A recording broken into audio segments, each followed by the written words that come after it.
Assalamualaikum warahmatullahi wabarakatuh. Bismillahirrahmanirrahim. Alhamdulillahi rabbil alamin.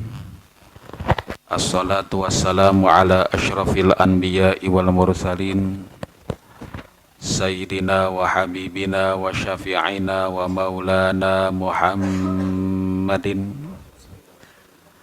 wa ala alihi wa sahbihi ajma'in. Subhanaka la ilma lana illa ma 'allamtana innaka antal alimul hakim. La haula wa la quwata illa billahil aliyyil azim. Amma ba'du. Para soimin, soimat semuanya, mari sama-sama kita baca doa, ikuti setelah saya. Bismillahirrahmanirrahim. Rabbi auzi'ni an ashkura ni'mataka allati an'amta alayya wa ala walidayya wa an a'mala salihan tardahu wa adkhilni birahmatika fi ibadikas salihin. Hadratul afadil wal muhtaramin, para soimin, para soimat yang semoga mendapatkan kucuran ridho dan rahmat Allah subhanahu wa ta'ala, amin ya rabbal alamin.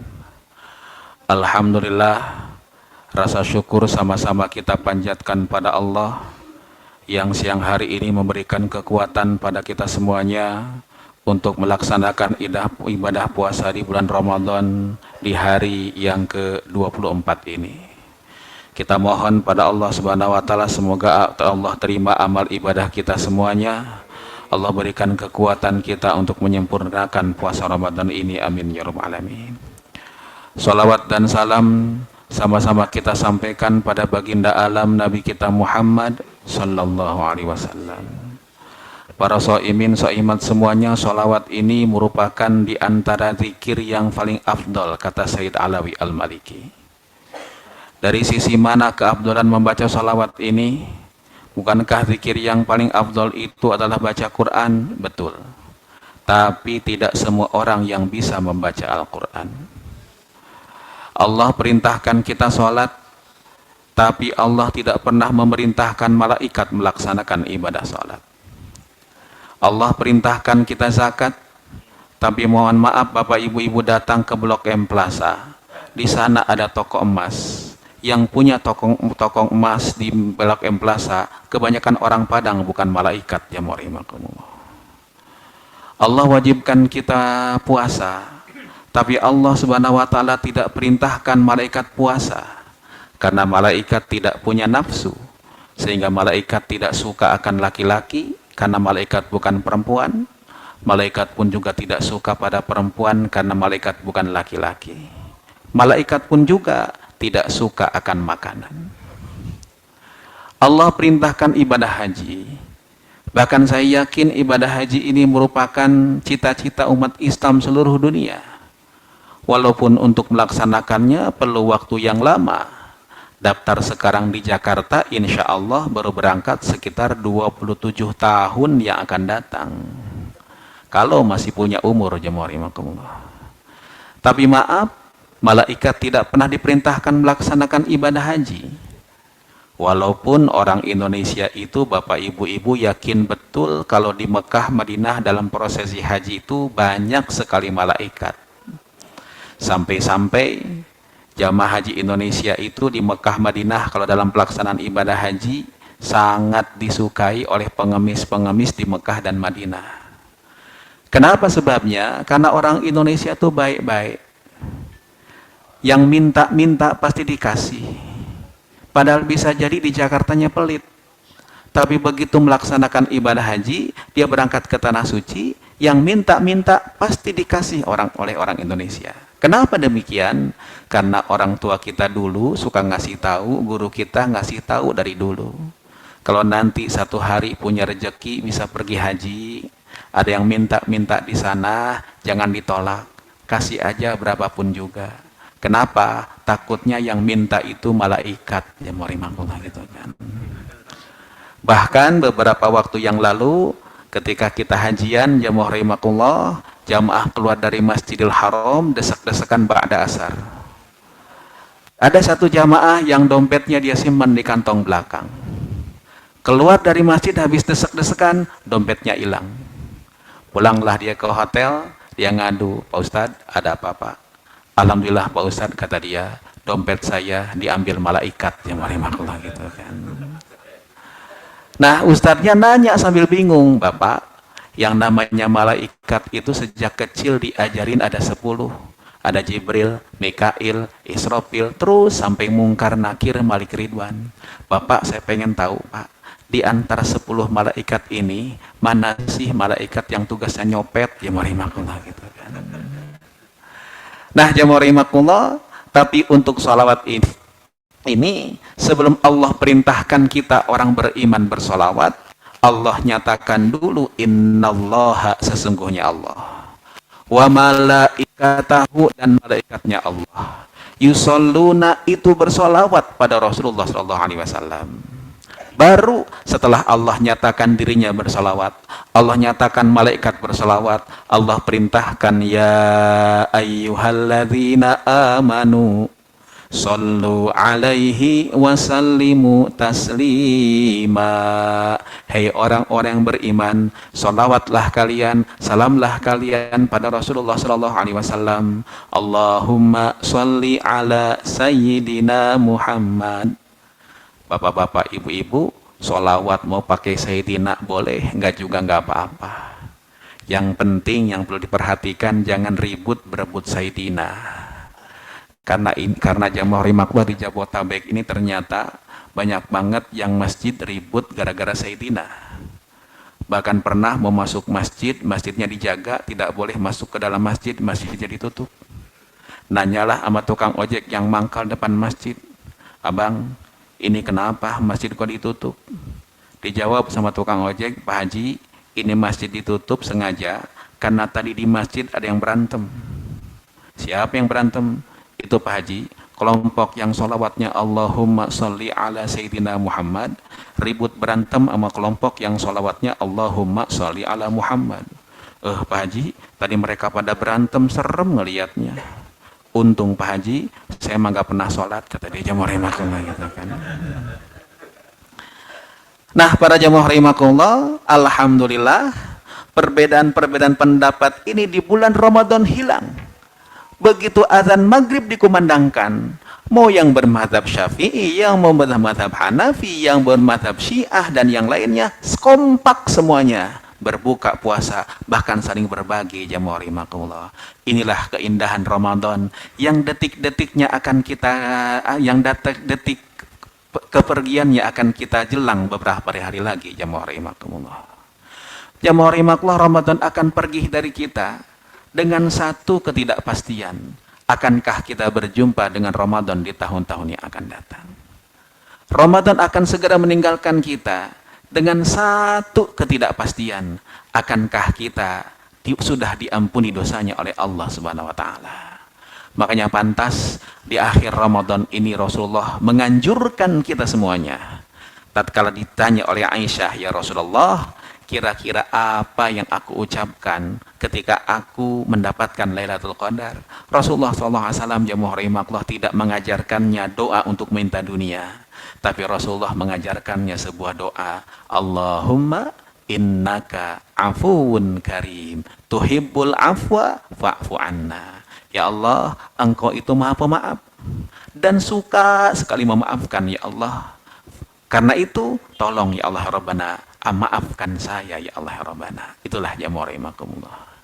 Nah, bapak-bapak, ibu-ibu, shaimin shaimat semuanya, kalau kita melihat Al-Quran, jamaah rahimakumullah, satu-satunya bulan yang ada di dalam tanggalan Hijriyah yang disebutkan dalam Al-Quran cuman bulan Ramadan.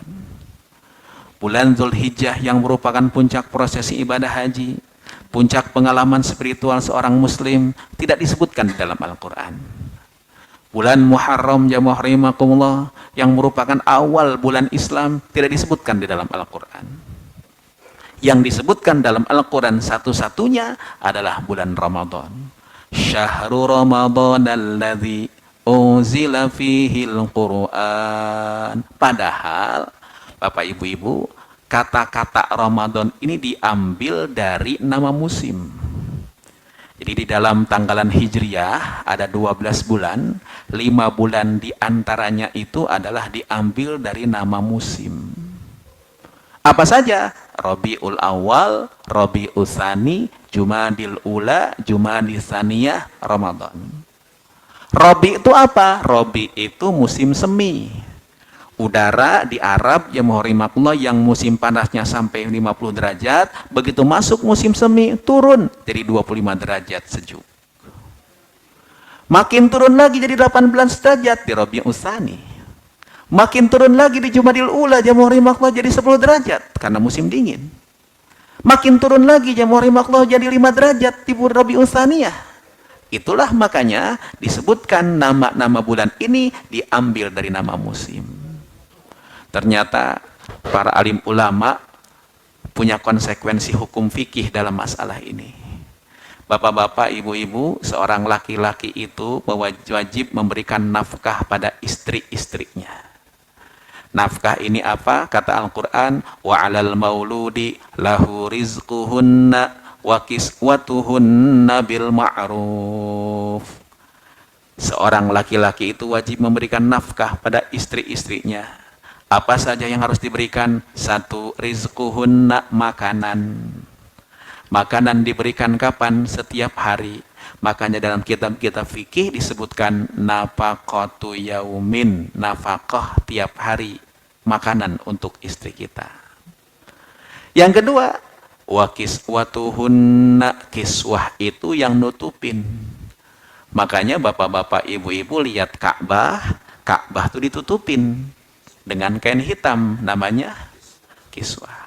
Kalau kain itu nutupin badan, namanya baju, bukan kiswahnya. Gitu. Nah pertanyaannya, kalau makanan wajib diberikan tiap hari pada istri kita, nah sekarang kira-kira pakaian wajibnya berapa potong harus diberikan pada istri kita? Mohon maaf ya muharimakullah bagi ibu-ibu, suami wajib memberikan nafkah dalam bentuk pakaian itu bukan tergantung lebaran ya muharimakullah gitu kan, tapi tergantung musim. Kenapa? Udara 25 derajat dengan 20 derajat beda nggak tebalnya? Beda. Udara dengan 10 derajat beda nggak tebalnya? Beda. Dengan 50 derajat beda. Karena itu wajibnya memberikan nafkah pada istri per musim, bukan per lebaran. Tenang Pak, besok lebaran nggak usah ngasih istrinya, nggak masalah ya marimakullah gitu kan. Karena wajibnya per musim. Di Arab musimnya 5. Rabiul Awal, Rabiul Tsani, Jumadil Ula, Jumadil Tsaniyah, Ramadan. Di Jakarta musimnya banyak Pak. Ada musim duren, ada musim rambutan, musim-musim yang lain. Beruntung kita yang ada di Indonesia. Musim di Indonesia cuma 2. Karena itu wajibnya bapak-bapak memberikan pakaian pada istrinya cuma 2 potong per tahun. 1 untuk musim panas, 2 untuk musim hujan. Musim panas kita kasih daster biar adem. Musim hujan cukup dikasih jas hujan ya marimakumullah, cukup ya marimakumullah. Nah para jamaah marimakumullah, maaf, ternyata disebutkannya Al-Quran ini bukan identik dengan puasanya Bapak Ibu-Ibu. Tapi justru diidentikan dengan Al-Quran. Syahrul Ramadan alladzi unzila fihil Qur'an. Bukan syahrul Ramadan alladzi kutiba fihi siyam. Bukan. Bukan masalah puasa. Tapi justru masalah Quran. Karena itu kemuliaan bulan Ramadan bisa jadi dompleng di kemuliaan Al-Quran. Ya marimakumullah. Bapak Ibu-Ibu, kita beruntung jadi umat Rasulullah SAW. Umat Nabi ini mempunyai kelebihan, mempunyai kemudahan yang Allah berikan kepada umat Rasulullah ini yang tidak diberikan pada umat-umat terdahulu. Maaf Bapak Ibu-Ibu dulu, umat-umat terdahulu, kalau bajunya terkena najis, maka baju ini tidak pernah bisa suci walaupun dicuci 100 kali. Gimana dong cara nyuciinnya? Cara nyuciinnya jamaah rahimakumullah harus digunting tempat yang kena najis tersebut. Umat Rasulullah diberikan kemudahan. Diberikan kemudahan bagaimana jamaah rahimakumullah? Kalau ada najis di bajunya, tidak usah digunting, tapi cukup disiram dengan air, insya Allah suci kembali jamaah rahimakumullah. Umat-umat terdahulu, kalau nggak ada air jamaah rahimakumullah untuk wudhu mereka, Allah tidak syariatkan pada mereka tayamum.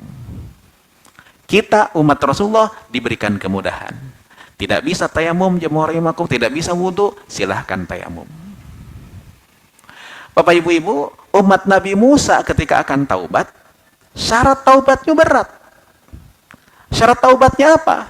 Kata Al-Quran, faqtulu anfusakum dzalikum khairul lakum 'inda bari'ikum fataba 'alaikum innahu huwat tawwabur rahim. Musa, beritahu kepada kaum engkau, kalau mereka ingin taubat, syarat taubatnya satu. Apa itu? Faqtulu anfusakum, bunuh diri kalian, baru diterima oleh Allah Subhanahu wa taala. Masya Allah, tabarakallah. Kalau ini diterapkan pada zaman Nabi, pada umat Rasulullah, repot kita mau taubat. Maka Allah Subhanahu wa taala berikan kemudahan, Allah berikan Ramadan ini untuk sarana bertaubat pada Allah Subhanahu wa taala. Makanya di awal Ramadan, Rasulullah pernah diingatkan malaikat Jibril dengan doanya. Nabi naik ke mimbar Nabi ini jamaah rahimakumullah yang sekarang Bapak Ibu bisa lihat di Raudhah. Cuman mimbarnya sudah berubah. Dulu Bapak Ibu, ini mimbar jamaah rahimakumullah ketika Rasulullah membangun Masjid Nabawi, dibuat dari pohon korma, kayu korma. Nah, setelah ekonomi bagusan, ada seorang ibu datang, ya Rasulullah, kana ibni najjaron, anakku ini tukang kayu. Bolehkah aku bikin mimbar yang bagus untuk engkau? Rasulullah katakan, silahkan. Rasulullah bikin para ibu ini bikin mimbar. Mimbarnya diletakkan di Masjid Nabawi. Mimbar lama dipreteli, diletakkan di pojokan masjid. Satu ketika Rasulullah keluar masjid malam-malam, tiba-tiba Rasulullah SAW mendengar tangisan perempuan. Rasulullah bingung, ini nangis siapa yang nangis malam-malam? Lihat ke kanan gak ada orang, lihat ke kiri gak ada orang, ke belakang gak ada orang. Untung yang dengar tangisan perempuan malam-malam ini Rasulullah. Kalau saya kabur jamaah rahimakumullah gitu kan. Disangkanya kuntilanak jamaah rahimakumullah gitu kan. Nah, para jamaah rahimakumullah, Rasulullah bingung dari mana, ternyata begitu diperhatikan, tangisan itu muncul dari kayu yang dulunya jadi mimbar Rasulullah SAW yang teronggok di pojokan masjid. Rasulullah pegang kayu tersebut dan berkata, ma yubkiki, kayu, kenapa engkau ini menangis? Kayu ini dengan takdir Allah Subhanahu wa taala bisa bicara pada Rasulullah, ya Rasulullah, dulu saya ketika jadi mimbar, kau khutbah pegang pada diriku. Engkau capek nyandar pada diriku. Karena dulu jamaah rahimakumullah, mohon maaf, Masjid Nabawi bukan kayak sekarang. Lapangan tidak ada tiang-tiangnya, tidak ada temboknya. Makanya Rasulullah nyandarnya di mana? Di mimbar. Sekarang sudah banyak tiang. Ya, dan maaf jamaah rahimakumullah, jamaah tuh kalau datang ke masjid yang dicari apa dulu, Pak? Tiang. Buat apa? Nyender jamaah rahimakumullah. Makanya di Masjidil Haram itu banyak tiang, gampang nyari orang Indonesia. Di tiang masjid pasti ada orang Indonesia nyender jamaah rahimakumullah gitu. Nah, jamaah rahimakumullah, Bapak Ibu-ibu, sekarang ya Rasulullah, saya teronggok di pojokan masjid. Gak bermanfaat untuk engkau. Apalah arti hidup ini kalau tidak bermanfaat untuk engkau, wahai Rasulullah sallallahu alaihi wasallam. Rasulullah senyum, megang kayu tersebut sambil berkata, ihdai, ihdai, ihdai. Tenang kayu, tenang kayu. Faja'alaha ala saqfi baiti Rasulullah sallallahu alaihi wasallam. Itu kayu diambil, diletakkan sebagai pelapon rumah Rasulullah sallallahu alaihi wasallam. Kisah ini jamaah rahimakumullah dibikin syair oleh para alim ulama yang suka dibaca di sholawatan kalau di pesantren-pesantren jamaah rahimakumullah. Wa atakal udu yabki wa tadhallal baina yadaihi wastajarat ya habibi indaka dhabyun nufuri. Wa atakal udu yabki, ada kayu yang datang pada Rasulullah SAW. Wa tadhallal baina yadaihi, dan merasa hina di hadapan Rasulullah, ingin bakti pada Rasulullah SAW. Itulah jamaah rahimakumullah, kayu saja ingin berbuat dan bermanfaat untuk umat Rasulullah, apalagi harusnya kita yang dipunyai Allah berikan akal, apa yang bisa kita berikan untuk umat ini jamaah rahimakumullah. Nah, saat Rasulullah ini naik mimbar, Jibril itu berdoa. Jadi Bapak Ibu-ibu, kalau Rasulullah kedatangan malaikat Jibril itu ada tandanya. Satu, tandanya kalau Rasulullah kupingnya pengeng. Jadi kalau Rasulullah tiba-tiba ngeng, nah itu tanda malaikat Jibril datang. Contohnya ketika Rasulullah mendapatkan surat Al-Muddatsir. Rasulullah sedang jalan di kota Mekah, tiba-tiba kuping Nabi pengeng. Pengeng banget. Rasulullah bingung, kenapa nih pengeng? Begitu Rasulullah melihat ke langit, malaikat Jibril lagi duduk di langit. Ya rahimakumullah. Nah kalau kita pengeng kepalanya, kupingnya tandanya diomongin orang, ya rahimakumullah gitu kan. Pak, Bu, yang kedua, tanda malaikat Jibril datang itu, kalau Rasulullah sedang bicara, tiba-tiba Nabi diem, matanya merem, nah itu berarti Rasulullah kedatangan malaikat Jibril. Contohnya, ketika Rasulullah mendapatkan surat Al-Kautsar. Nabi sedang kumpul dengan para sahabat, duduk-duduk dengan para sahabat, tiba-tiba Nabi diem. Matanya merem, sahabat di kiri kanan nggak berani nyolek Nabi. Lalu Rasulullah bangun lalu berkata, barusan itu Jibril ngajarkan kepada aku satu surat. Bismillahirrahmanirrahim. Inna a'tayna kal kautsar. Jadi Bapak Ibu-ibu lihat sebelah kiri kanan. Kalau ada yang merem, jangan diganggu, ya merimanglah gitu kan. Ya, insya Allah lagi kedatangan malaikat. Nah, yang pasti bukan malaikat Israel, ya merimanglah gitu. Nah, Jibril datang pada Rasulullah. Doa malaikat Jibril itu salah satunya adalah kata Nabi, man adraka Ramadan, kata malaikat Jibril, barang siapa yang berjumpa dengan Ramadan tapi ternyata Ramadan ini habis, falam yughfar lahu, ternyata tidak diampuni dosa-dosanya.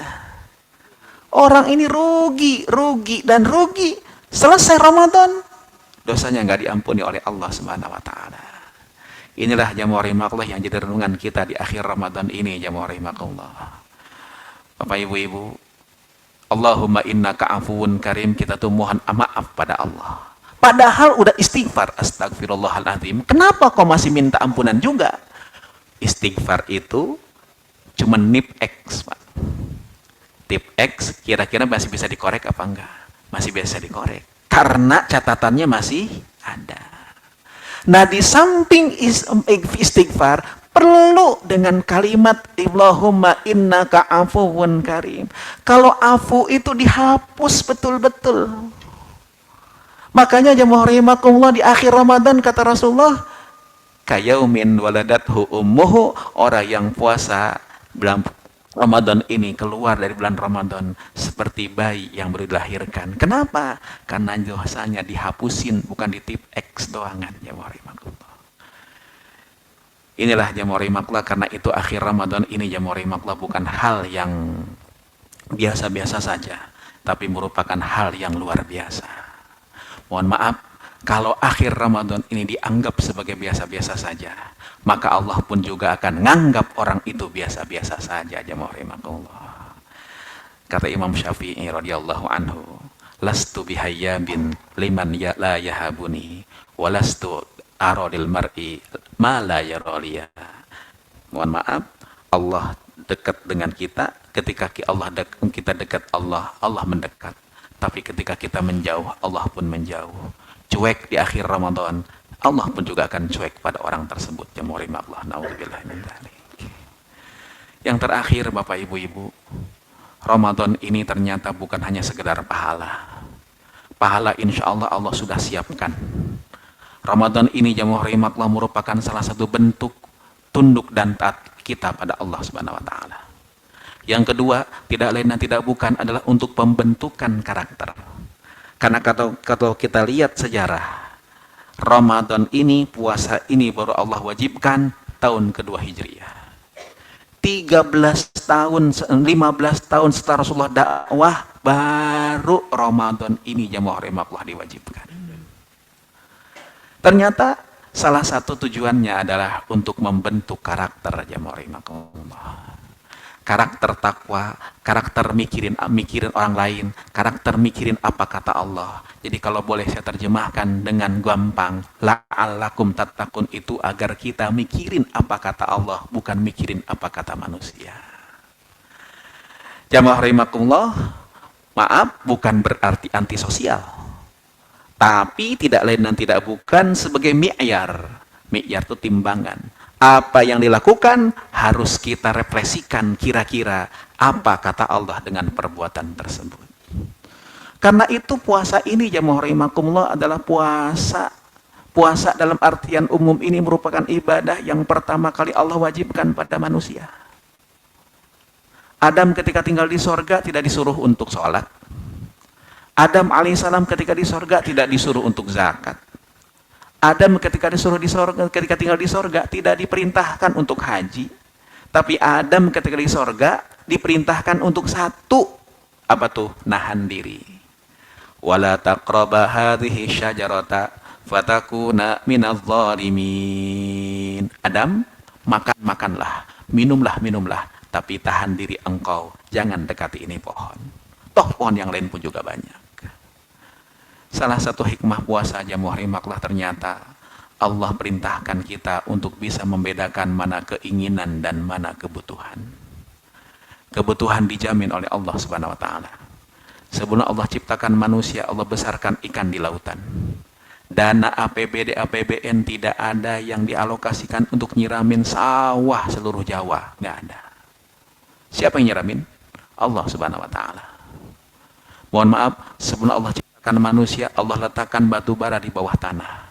Allah simpan batu timah di bawah tanah. Allah simpan minyak bumi di bawah tanah. Faminhu ya'kulun, dari situ engkau makan, kata Allah. Makanya kata Mahatma Gandhi, mohon maaf saya ngambil perkataan orang non muslim. Kata Mahatma Gandhi, bumi dan seisinya ini akan cukup untuk makan, untuk memenuhi kebutuhan manusia. Tapi bumi dan seisinya tidak akan pernah untuk bisa memenuhi keinginan satu orang manusia. Itulah jamaah rahimakumullah. Puasa ini ternyata ngajarin ketika bapak ibu buka, yang dimakan keinginankah, apakah kebutuhan. Ternyata jamaah rahimakumullah, yang dicari kebanyakan keinginan bukan kebutuhan. Yang korupsi 271 triliun, kira-kira untuk keinginan apa untuk kebutuhan jamaah rahimakumullah? Pasti untuk keinginan. Inilah Pak, keinginan inilah yang menghijab kita, kedekatan kita dengan Allah Subhanahu wa taala jamaah rahimakumullah. Kita mohon pada Allah Subhanahu wa taala bimbing terus langkah kita semuanya. Wabil khusus Bapak Ibu-ibu, kita teringat Ramadan tahun 10 Hijriah itu Ramadan yang terakhir untuk Rasulullah SAW. Dan Ramadan terakhir Nabi ini Bapak Ibu-ibu, ternyata Rasulullah melakukan kebiasaan yang berbeda dengan yang dulu-dulunya. Nabi itu biasanya itikaf cuma 10 hari. Tapi di tahun 10 Hijriah, Ramadan terakhir Nabi, itikaf Nabi jadi 20 hari. Jibril yang tadinya bertadarus dengan Rasulullah 1 kali dalam 1 tahun di bulan Ramadan ini, dan menyusun surat-surat dalam Al-Quran, menyusun ayat-ayat dan Al-Quran. Jadi selesai tadarus, Jibril itu berkata, Muhammad, do hadhil ayah fi hadhil surah, ba'da hadhil ayah. Letakkan ayat ini di surat ini setelah ayat ini. Tersusunnya itu jamaah rahimakumullah kapan? Di bulan Ramadan tadarus bersama Rasulullah. Nah, di tahun 10 Hijriah, Ramadan terakhirnya Rasulullah, malaikat Jibril tumben melakukannya 2 kali. Ternyata jamaah rahimakumullah tahun setelahnya, tahun 11 Hijriah, Rasulullah tidak bertemu lagi dengan bulan Ramadan. Karena itu hati-hati Bapak Ibu-ibu, lihat teman-temannya. Kalau ada yang tumben-tumbenan melakukan sesuatu di bulan Ramadan ini, ya, Nabi aja melakukan yang tumben, tahun depannya udah nggak berjumpa dengan bulan Ramadan. Kenapa demikian ya rahimahullah? Karena ternyata 2 bulan kemudian Rasulullah dapat surat dalam Al-Quran. Surat ini akhiru suratin nazalat, kata Imam Ibnu Katsir dalam tafsir Ibnu Katsirnya. Surat yang terakhir turun pada Rasulullah itu turun di Mina 2 bulan setelah Ramadan. Suratnya surat An-Nasr, idza jaa nasrullahi wal fath wa ra'aitan nasa yadkhuluna fi dinillahi afwaja. Yang ketika disampaikan ayat ini pada Ibnu Abbas, anak muda rahimahullah yang punya kecerdasan, anak muda rahimahullah yang bersih hatinya, dia nangis terseduh-seduh. Sampai Umar berkata, "Ma yubkika?" Ibnu Abbas, "Kenapa engkau menangis?" Dijawab kata Ibnu Abbas, "Ya Umar, hadhihi surah na'yu Rasulillah sallallahu alaihi wasallam." Surat An-Nasr ini adalah kabar duka akan wafatnya Rasulullah sallallahu alaihi wasallam. Dari mana kau tahu penjelasan itu? Ayatnya tidak menjelaskan itu. Kata Ibnu Abbas, kalau pertolongan Allah sudah datang, kemenangan sudah didapatkan, orang-orang sudah masuk dalam agama Allah, berarti tugas Nabi sudah usai. Kalau Nabi tugasnya sudah selesai, artinya Rasulullah akan wafat meninggalkan kita semuanya. Dan betul, 2 bulan kemudian, 3 bulan kemudian Rasulullah meninggal dunia. Makanya Bapak Ibu-ibu, di dalam tafsir itu ada satu kajian tafsir namanya tafsir bil isyarah. Tafsir bil isyarah itu apa? Tafsir dengan isyarat-isyarat yang Allah berikan dalam hati manusia. Karena itu mukjizatnya Al-Quran bukan di dalam hal bukan dalam hal-hal yang klinik. Maaf, kadang-kadang kita identikan mukjizat Al-Quran itu dengan yang klinik. Dulu jamaah rahimahullah saya mondok dekat sini, di belakang Widya Chandra, di belakang Senopati, ya kan? Kalau ke situ naik Metro Mini, kalau ke situ naik PPD 12, yang terkenal dengan copetnya. Nah, saya teringat Rasulullah dulu kalau keluar rumah, ketika keluar rumah dikepung jamaah rahimahullah, rumah Nabi itu panjangnya 10 meter. Lebarnya 6 meter di Madinah itu. Panjangnya 10 meter, lebarnya 6 meter. Di rumahnya Nabi itu 60 meter persegi. Jadi kalau Bapak Ibu-ibu punya rumah di Citayam, di Bojonggede, di Jonggol, ukurannya 60 meter persegi, nggak usah kecil hati Pak. Itu rumah sunnah, jemaah gitu kan. Yang lebih dari 60 meter persegi, rumah bid'ah, jemaah gitu kan. Rasulullah SAW keluar dari rumah tersebut, pada rumah yang 60 meter persegi itu dikepung 80 orang. Sambil keluar, Rasulullah baca satu ayat, waja'alna min baini aidihim saddan wa min khalfihim saddan faghshaynahum fahum la yubsirun. Rasulullah keluar, tidak ada orang yang melihat, padahal Nabi keluar dengan santai.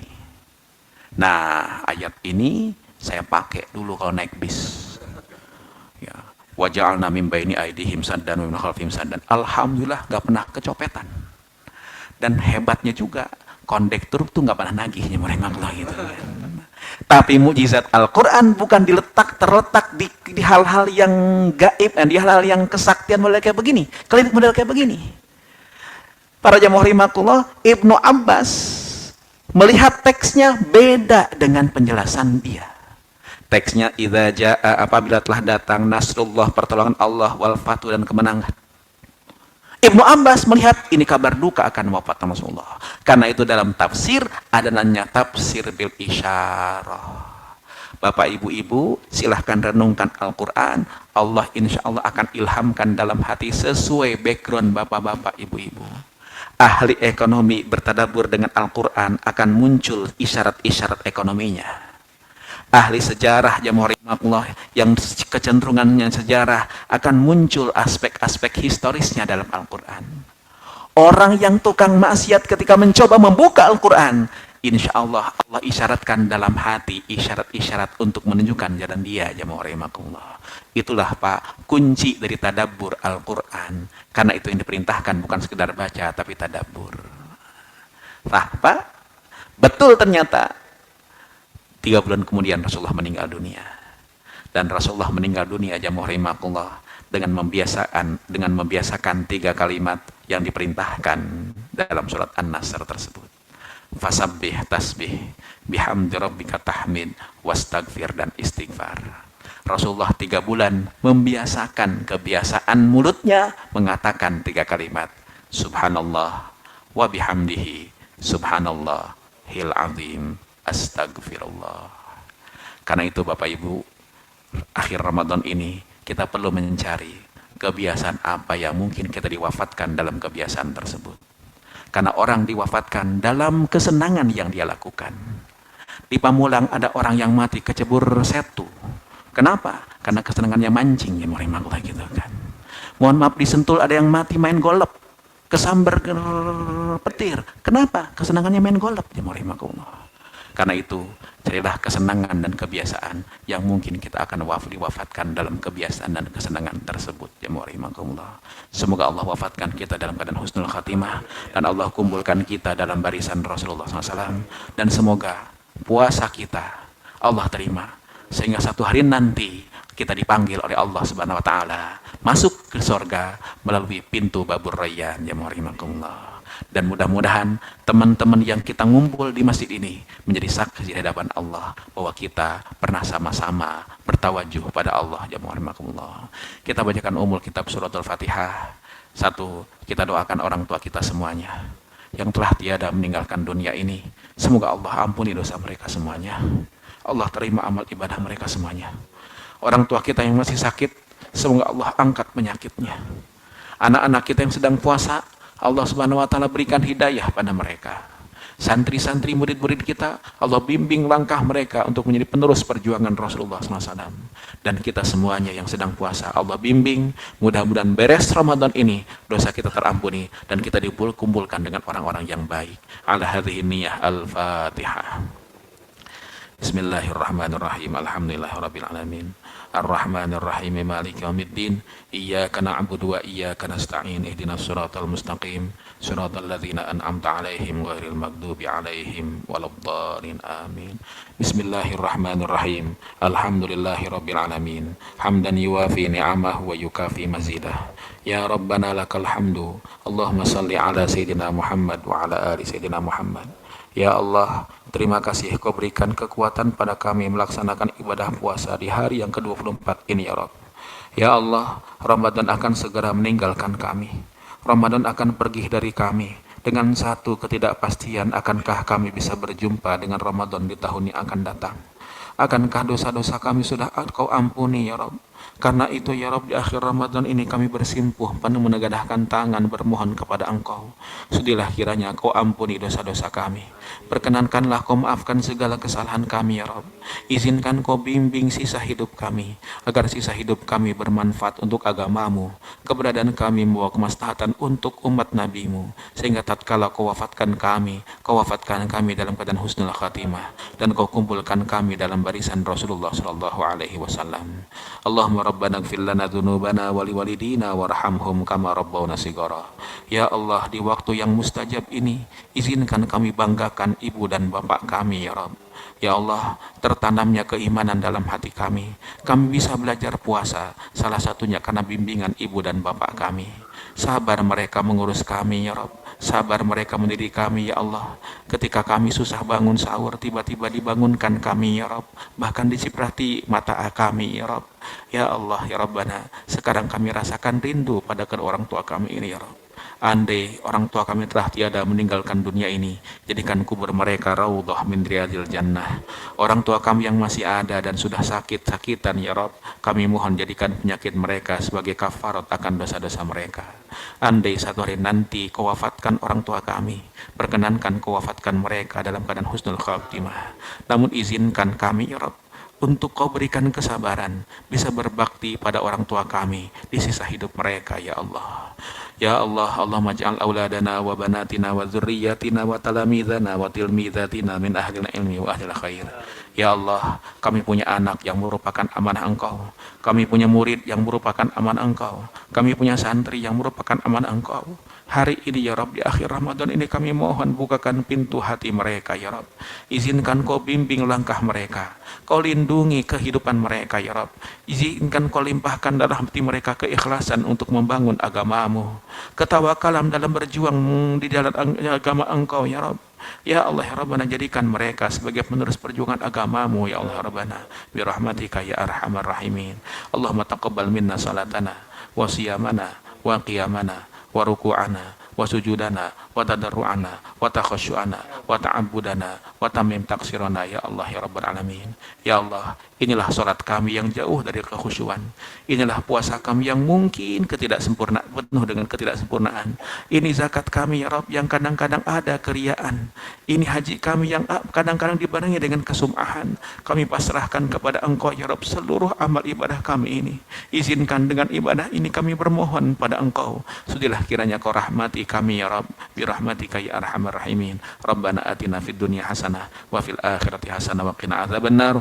Wa sallallahu ala sayyidina Muhammadin wa ala alihi wa sahbihi wasallam walhamdulillahi rabbil alamin. Terima kasih. Wallahul muwaffiq ila aqwamit thoriq. Assalamualaikum warahmatullahi wabarakatuh.